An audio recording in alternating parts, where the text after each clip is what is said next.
Mga illegal na ola magsasagawa raw ng isang field visitation at idadamay pati yung mga kamag-anak at mga nasa reference na ibinigay daw nung nagkautang. Sa usapang ito ang ating tatalakayin sa bidyong ito. Pero bago ang lahat, maglalalamig po muna ako sa inyo na pakisuportahan po ang aking mga social media account ang Facebook, TikTok at ang aking YouTube channel. At kung nakatulong sa inyo ang bidyong ito, malaking tulong din po yung simple niyong pag-like, malaking tulong din po yung simple niyong pag-share.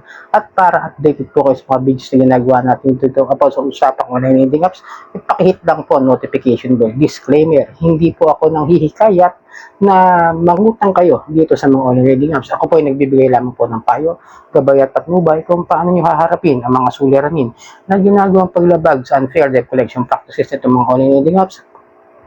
At hindi po ako nakukonsente na huwag magbayad ng utang. At ako po hindi po abogado, ako po yung simpleng mamamayan na kagaya ninyo, nagre-report lang din po na abusive and fair debt collection practices ng mga online lending apps.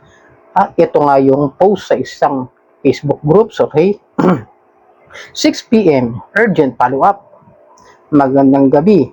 Ito na ang final urgent follow-up regarding sa inyong unpaid account. Hanggang ngayon ay wala pa rin kaming natatanggap na payment o valid update mula sa inyo. Kapag hindi ito na-settle today, mapipilitan na kaming i-endorse ang account for field visitation at tatawagan na rin ng iyong listed relatives and reference for account verification and collection assistance. Iwasan nating lumalapang sitwasyon. Magbayad na agad today para maiwasan ang further escalation ng account. Mag-update within the day kung kailan kayo makakapag-settle. Galing ito kay Metacash, Trustmaker, Credibalance, Crediview, Credifillar, Pinledger, Capital Note, WorldZip, CashTwig, Unsave, More Pautang, MetaPeso Lending, Mintguard, Credit Diary, FinFine, Credimint, QuickMint, CredSeal, CredMelody, Moneyloan, CredLadder, Credit Beacon. Ang dami niyang ola pero isa lang yung company niyan kay Metacash. At papaalalahanan ko kayo, no? Itong mga nabanggit na mga ola diyan, na ipapakita ko ulit yung sa ibaba, ayan, no? Diba, ang dami nila. Lahat po yan ay hindi authorized magpautang online. Wala sila sa RISOP, recorded online lending platform, at wala po sila doon sa listahan na yon ng SEC na yon na pinapayagan o pinahihintulutan na magpautang online. So, yung field visitation na gagawin nila, ang sagot dyan, malabo pa sa sabaw ng pusit. Okay? Kasi illegal sila. No? Although pwede rin sila maningil kasi may nakuha kayong pera, nagpautang sila ng pera, ay pwede pa rin naman sila maningil kasi gumagawa pa rin naman po sila ng lending practices in the part of the system kasi nagpapautang pa rin sila. Yun nga lang, illegal. No, ngayon masasabi ko sa inyo, kung eto tingin ko rin dito, no, meron pang 6 p.m. urgent follow-up. Hindi ko alam kung talagang due date na yan kasi kadalasan sa mga illegal na ola, 5 days prior before the due date, 7 days lang yan, di ba? Minsan nga, 6 days lang yung mga palugit ng mga impaktong yan eh. Tapos 5 days pa lang, maniningil na yan. Sa umaga, tatawag yan, magte-text na yan, magpapala reminder.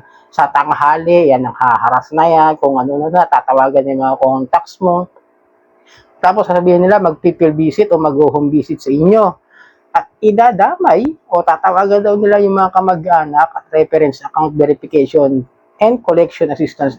Hindi ko mag-gusto talaga itong mga ola na to, itong mga illegal na ola na bakit kailangan nyo pa mag-verify kung kailan may nakuha ng pera o meron na napahiram na pera. Ito talaga yung kabubuhan ng mga yan. No? Hindi ko sa, sa insulto, talaga nakaka-insulto yung katawan nila. Sa totoo lang. Kasi kung legit naman ng mga lending apps yan, no? Katulad ng Tala, talaga bine-verify naman nila yan kung ano ba talaga. Alam ko may ola na tumatawag din do sa iyo, no? Bago nila patunayan o bago nila mapatunayan na talagang kayo ay legit at legit yung mga binibigay na number. Meron mga ganyan, no? And hindi ko maalala kung ano yan. Alam ko, kasyalo, ang maalala ko, kasi may tumawag sa kuya ko.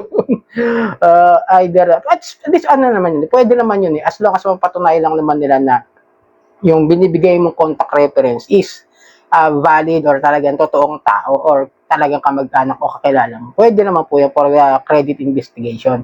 Huwag lang yung katulad niyan na kung kailan maniningil na, mag-field visit nga raw, sabi, kuno, itong mga illegal na ulan na ito, tsaka mag-i-investigate doon sa iyo kung totoo ba yung pagkatao, yung mga binigay mong contact reference yan. No?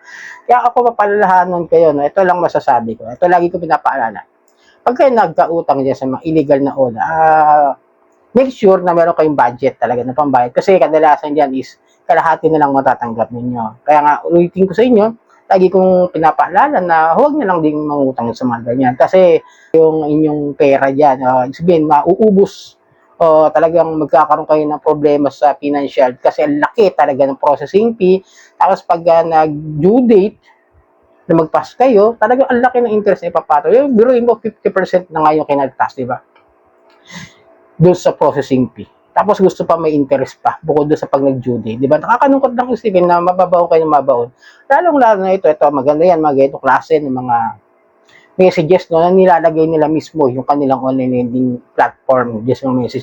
Ito yung mga gandang i-report sa PAOK, sa PNP, sa NBI. Kasi pag mga ganyan, meron talaga kayong proof of evidence na talagang sila yung nagme-message sa inyo ng mga ganyang klase na illegal na ola, nagpapautang, nanginingil, di ba? Pwede naman yan bigyan talaga ng ano na, lalo na kung meron mga sinasabi natin mga pagbabanta, pamamahiya, tapos nakalagay yung mga ganyan. Yes, that's more hard evidence po yan. Napakatibay po na ebidensya na pwede nyo i-report. Yun nga lang, kaya ulitin ko rin naman po sa inyo. Kapag kayo nagre-report, mas maganda marami pa rin ho kayo. Kunwari, may 5 katao o 10 katao kayo, nag-iisa lang yun, nire-report yung online lending. Mas malaki po yung chance na yan po ay umakit sa korte o makasuhan po talaga ng korte. Kasi kung pa isa-isa na, kagaya ng ginagawa ko, minsan ako po, pag nagre-report, lagi rin ako sinasabihan na kapag mag-isa lang, hindi ho akit sa korte. Kasi nga, maghihintay pa yan ng kaparehas na kaso o kaya parehas na online lending app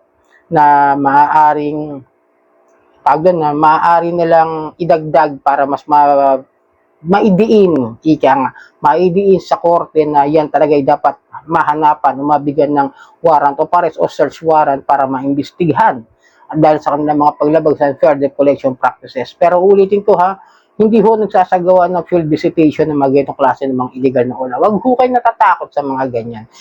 Yun nga mga legit, yung mga legal, yung mga SEC registered dyan, alanganin pa nga minsan o kadalasan na mag-home visit. Depende pa yan sa lugar ninyo. Kung most of the time is nasa NCR kayo, may field visitation. Kung ito naman yung SEC registered, may makilan-ngilan talaga nagpupunta ng mga ola sa atin dito sa NCR, nearby areas, di ba? Ulitin ko tulad ng Bilis, ni Digido Big Loan, si Cash Express, talaga sunod-sunod ngayon yan. Si Salmon, yan, mga nagpupunta ko talaga. Pero mga ganyang klase mga illegal online lending apps o illegal online lending platform, huwag na ho kayong mangamba na pumunta yan sa inyo. Hindi ho nila gagawin yan. Maniwala kayo sa akin, 100%. So, sana nakatulong ang video ito. Maraming salamat sa pagsuporta at sa susunod na video, magsama-sama po muli tayo. Nakatulong sana ang video. Maraming salamat sa ulitin.